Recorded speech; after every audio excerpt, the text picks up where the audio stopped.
Olá, tudo bem? Bem-vindo a mais uma aula do E-Class. Que bom que você está aqui. Vamos continuar então com o conteúdo da nossa apostila, módulo 2.2, Retrato Perfeito. Imagina que você queira se comunicar com algumas pessoas que estão bem distantes de você, bem longe, e talvez essas pessoas tenham até uma certa hostilidade a você. Como é que você faria para se comunicar e para que essas pessoas conhecessem exatamente quem você é? Você mandaria uma carta, você mandaria uma foto, uma pintura, uma gravação de áudio, um vídeo, um filme? Sabe? A melhor maneira dessas pessoas conhecerem você seria você mesmo indo até lá. Foi dessa forma que Deus se comunicou conosco, né? E a pergunta que vem, qual é a melhor revelação de Deus? Já dei a resposta para você. A melhor revelação de Deus foi Jesus. Ele é a melhor revelação que nós poderíamos ter sobre Deus, tá bem? Muito melhor que uma foto, muito melhor que um vídeo, muito melhor que uma pintura, muito melhor que um texto, muito melhor do que qualquer outra maneira de comunicação. A própria pessoa é a melhor comunicação que possa existir. Jesus foi a melhor revelação de Deus para nós. É por isso que ele falou assim, lá em João 14:9, quem vê a mim, vê o Pai. Então, você quer saber como Deus é, basta ver como Jesus era. Basicamente isso.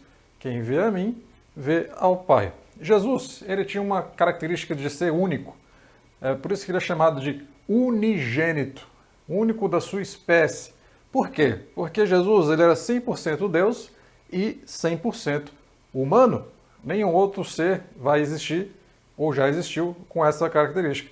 Jesus é Deus, homem ao mesmo tempo, um mistério. E ele veio para nos revelar a Deus, mas ele tinha algumas missões a cumprir. A primeira delas, Jesus veio para libertar. Libertar do quê? Do pecado, do engano, do mal, do poder de Satanás. Para que a gente seja liberto de algum poder, só um poder superior a esse poder. E o poder de Deus se manifestou em Jesus para nos fazer livres e libertos. Um outro aspecto da missão de Jesus é ser um novo representante. Você vê aqui uma imagem de Adão e Eva para ilustrar. Adão, ele é considerado o primeiro representante da raça humana, de acordo com a Bíblia. Como ele caiu em pecado, através dele o pecado se estendeu para as suas descendências. E assim como o pecado se estendeu à descendência, a morte também se estendeu a toda a sua descendência, porque ele é o nosso primeiro pai.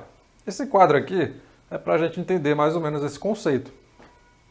Adão 1 cometeu o pecado, recebeu a condenação e ele lega para nós, né? O seu legado é a morte, infelizmente. Mas Jesus, ele vem para ser o novo representante da raça humana. O segundo Adão, que é Cristo, ele não tem pecado, ele oferece graça. Ele não tem condenação, ele oferece justificação.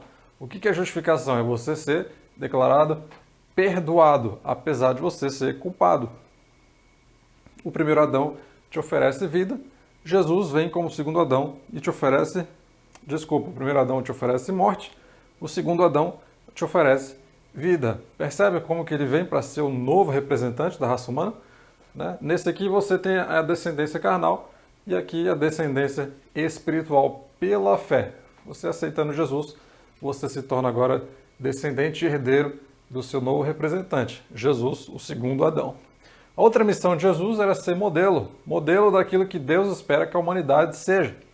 Jesus é um modelo inalcançável, nós nunca vamos ser perfeitos como ele, mas ele sempre é a nossa referência para o nosso crescimento a cada dia mais, tá bom? Jesus não só falou, mas viveu tudo aquilo que ele falou para dar o exemplo, ser um modelo para cada um de nós.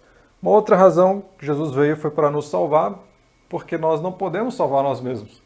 Nós não conseguimos ser perfeitos, nós não conseguimos ser bons, então a gente precisava de um substituto, alguém que morresse em nosso lugar para pagar o nosso pecado, e Jesus veio para isso, para nos salvar. Uma outra missão de Jesus, ao vir à Terra, é revelar a Deus. Como a gente falou no começo, quem vê a mim, vê o Pai. Deus, o Pai, enviou o Filho para revelar ao Pai o amor de Deus.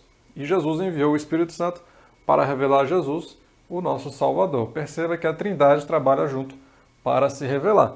Por que é importante isso? Porque o conceito, às vezes, que as pessoas têm de Deus é um conceito errado, de um Deus mau, um Deus distante ou punitivo, vingativo. Deus não é assim. Você quer saber como Deus é, basta ver como Jesus foi, ok? Uma outra missão de Jesus é ser o nosso mediador, né?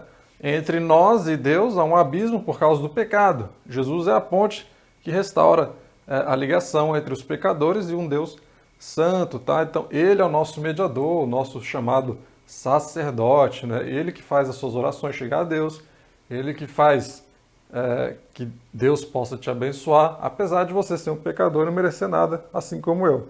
Então, Jesus é o nosso mediador. Uma outra missão dele é ser defensor e juiz, né? Diante da lei de Deus, o diabo ele acusa a gente. E ele até às vezes tem razão, porque nós erramos, falhamos, mas se nós nos arrependemos, se nós pedimos perdão a Deus, Jesus é o nosso advogado e ele não vai ser o nosso juiz, ele vai ser o nosso defensor. Mas aqueles que rejeitam a graça não têm advogado, então quando vier o julgamento não tem quem os defenda. Por isso que precisamos dessa figura de Jesus também.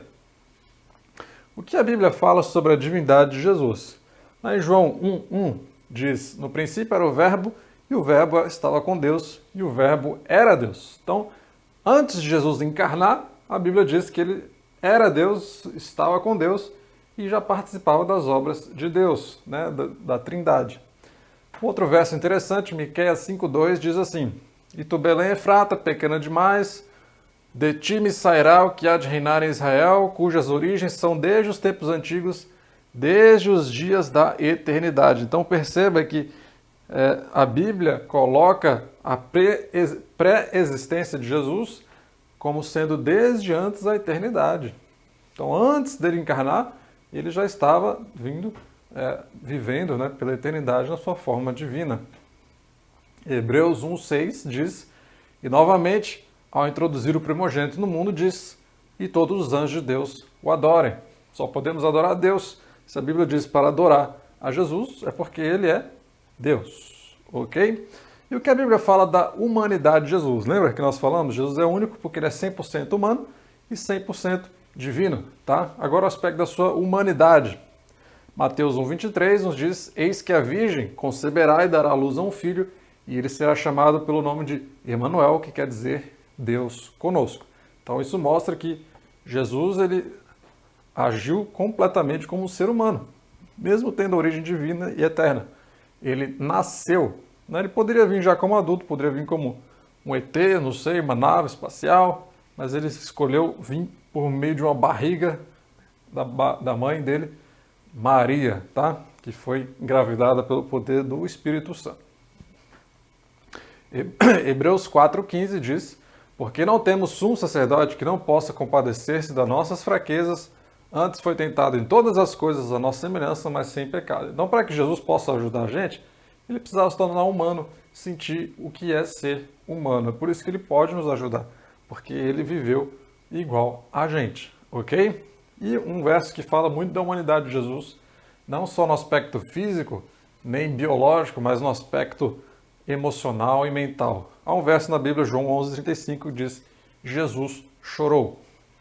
Tantas coisas ruins nesse mundo, tantas maldades, e Deus mostrou que ele tem esse lado, ele se toca, ele sente conosco, assim como nós também sentimos o sofrimento de outras pessoas.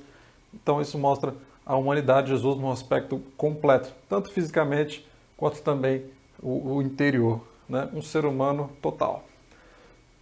Para a gente finalizar, algumas pessoas negam que Jesus tem esse lado divino, que tem esse lado sobrenatural. Alguns alegam que Jesus foi apenas um mestre de ética, né? Alguém que falou muita coisa bacana, influenciou bastante gente, mas era apenas um ser humano. Vou finalizar com uma citação do C.S. Lewis, um escritor. Esse homem, ele foi um ateu, e aí ele se converteu e escreveu muita coisa legal. Ele diz assim, um homem que fosse só homem e dissesse as coisas que Jesus disse, não seria um grande mestre de moral, seria um lunático, em pé de igualdade com quem diz ser um ovo cozido, ou então seria o demônio. Cada um de nós tem de optar por uma das alternativas possíveis. Ou esse homem era e é o Filho de Deus, ou então foi um louco, ou algo pior. Mas não venhamos com nenhuma bobagem paternalista sobre ele ser um grande mestre humano. Ele não nos deu esta escolha, nem nunca pretendeu. Sabe? Ou Jesus é o que ele disse ser, ou ele não é nada. Se você acreditar, muitos benefícios vêm para a sua vida. E digamos que hipoteticamente não seja nada disso. O que você perde em acreditar em Deus, em Jesus? Nada. Agora digamos que tudo é verdade. O que você perde não acreditando, não aceitando Jesus? Tudo. Sabe, para mim, Jesus não é uma possibilidade, Jesus é algo real. Ele é o nosso Deus, nosso Salvador, o nosso Senhor, aquele que nos ajuda, nos auxilia. E Jesus, para você, quem Ele é? Convido você a conhecer mais sobre Jesus. Eu vou deixar na descrição aqui da classe um link para vocês baixarem uma série. Não é uma atividade que eu vou cobrar nota, nada, apenas um plus aqui da aula. Uma série chamada The Chosen, que mostra um lado mais humano de Jesus ali na vida dele, enquanto ele esteve na Terra. Uma série para você assistir no seu celular. Tá? É um aplicativo, você vai vendo você vai vendo os episódios ali. Tá bem? Gente, acompanhe as instruções dessa aula abaixo. Bons estudos. Terça-feira temos a prova. Você pode consultar a Bíblia. Espero que todos façam uma boa prova. Até a próxima aula e se cuidem. Oi, tudo bem? Faz tempo que não nos vemos, né? As coisas mudaram tão rápido que nem conseguimos parar e conversar com mais calma. Agora, a maneira como nos encontramos todos os dias é aí mesmo, na sua casa, pela tela do computador. E quanta coisa aconteceu! Fomos todos pegos de surpresa, mas nos organizamos para encontrar soluções, porque a educação continua sendo fundamental, mesmo numa crise desse tamanho. Por aqui, tivemos que nos reinventar e desenvolvemos rapidamente uma exclusiva plataforma virtual para atender os nossos alunos. Nela, já tivemos mais de 500 mil aulas postadas e quase 10 milhões de acessos realizados, além das videoaulas em tempo real. É muita coisa. Pode parecer simples, mas isso praticamente dobrou o nosso trabalho. Os professores, nesse momento, também são verdadeiros heróis. Sei que não está sendo fácil para você ter que acompanhar os estudos das crianças, mas lembre-se, o que hoje elas conseguem fazer com a sua ajuda, amanhã saberão fazer sozinhas. E você se orgulhará de ter feito parte disso. Aqui também estamos com desafios. Sim, alguns gastos foram menores nesse período, mas os investimentos para tudo continuar da melhor forma foram muito maiores.